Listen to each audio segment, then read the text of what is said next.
difference between mechanics, usage, style, and grammar. I think of grammar as the broadest of those terms, and it's used in different ways. Linguistically, it refers to the way sentences are put together, or syntax most commonly, or that's the most technical meaning of it.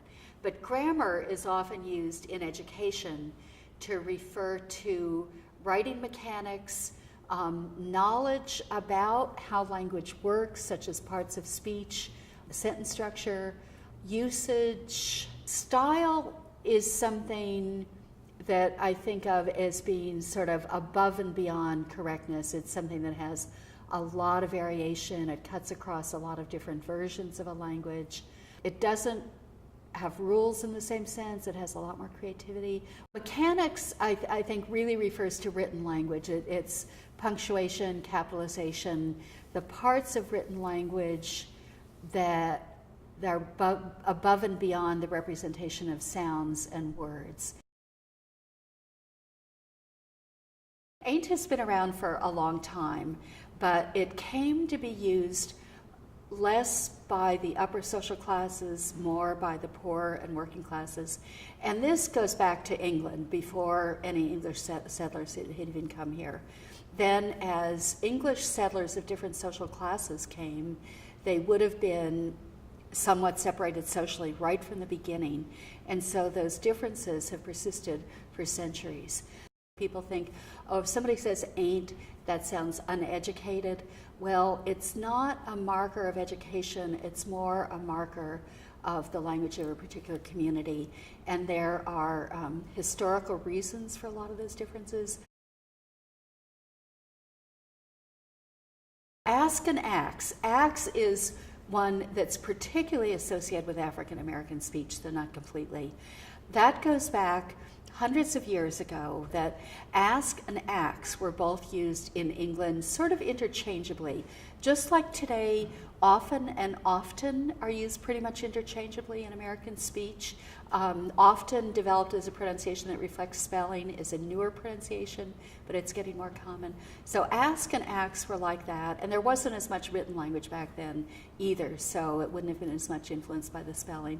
It came to be that ask was used more by the richer people, ax more by the poorer people, to oversimplify somewhat. Then when British settlers came over here, the Africans that were brought over here, enslaved, working on plantations, learning English, basically really developing their own version of English that grew out of what they heard. What they picked up was the working class, poorer British pronunciation of ax, and then that has persisted. And social segregation has made it a feature that has continued to persist.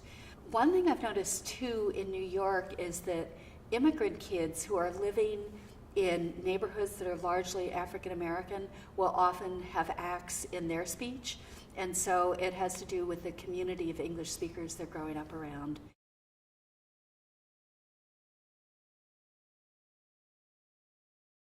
Subject-verb agreement in standard English is very, very simple for regular verbs.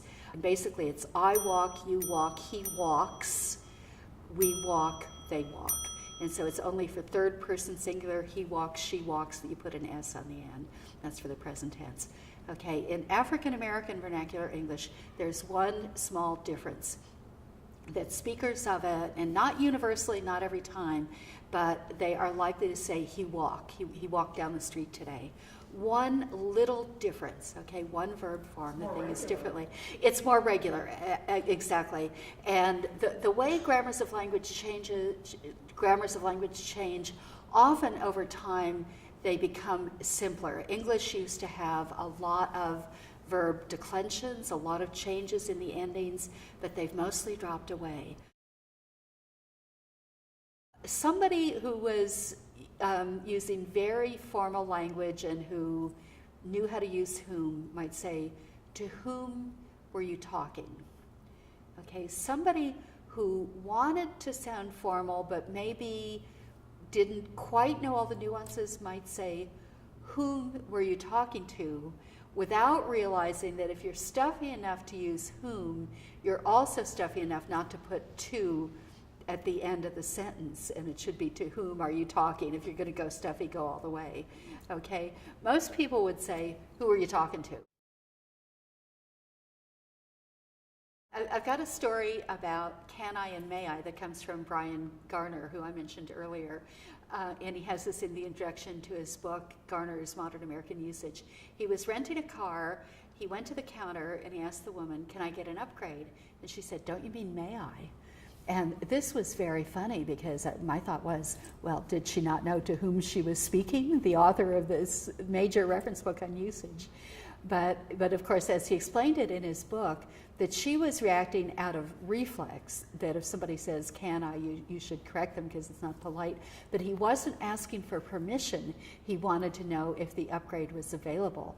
And so she was really, in her reflex, misinterpreting the whole question, and actually perhaps being a little rude. And he was very nice about it. He said, well, it's nice to see that she was interested in preserving grammatical niceties. A few years ago, I was interviewed for a newspaper article, and a couple days after it came out, I got an email from my sister, and she said, did you really say to this reporter, teachers are like, I don't want to deal with spelling in middle school. And of course, in the written language, it wouldn't have that inflection. And I said, yeah, I did. That's the way I talk. And that's what he chose to quote for, for whatever reason. But I was busted, but I'm not ashamed of it. It's the way I talk. I do ask people, well, what's wrong with funner? You say greener, right? Why wouldn't funner be correct? And people are usually stumped.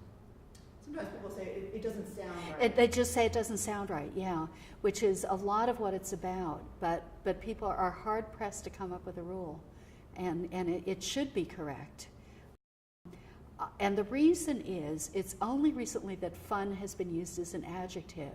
We would say, I had a lot of fun using it as a noun, but more recently people have started saying that it was a fun party that I went to, and then it's natural because it's a one-syllable adjective, which was sounding okay to people, to then start inflecting it and say, boy, that party was funner than the other one.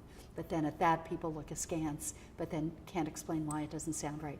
And it will be sounding more and more right over time. I'm pretty sure. We can't always predict, but I think it's likely to.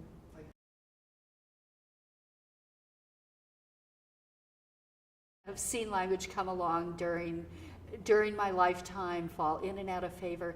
The word groovy had a shelf life of about 17 days in 1967, and then it was immediately, only teeny boppers would use this word. It didn't last very long at all. Even though I intellectually understand that language constantly changes and that everything will potentially go and change, and if I came back 1,000 years from now, I might barely understand people, speaking my language. Nevertheless, one of the changes that I'm kind of struggling with is the change in the use of taboo language. Because when I was younger, in my community, women didn't curse a lot. And now, what is referred to as the F word starts with F, ends in UCK, and is not fire truck, to quote Soupy Sales. Now it's a noun, a verb, an adverb, an infix. I found that students in my classes are more likely, during a class discussion, to use language like, he was really pissed off, she didn't give a shit. Okay, that's new for me as a professor who's been in the field for a while. Students, and it's not that often, but students wouldn't use that language when speaking to the whole class. Now, those words have been somewhat destigmatized, and it's purely generational. The boundaries of what is taboo and what is not taboo, definitely are changing. And I'm having a little trouble with that emotionally, even though intellectually I understand that it's a normal process.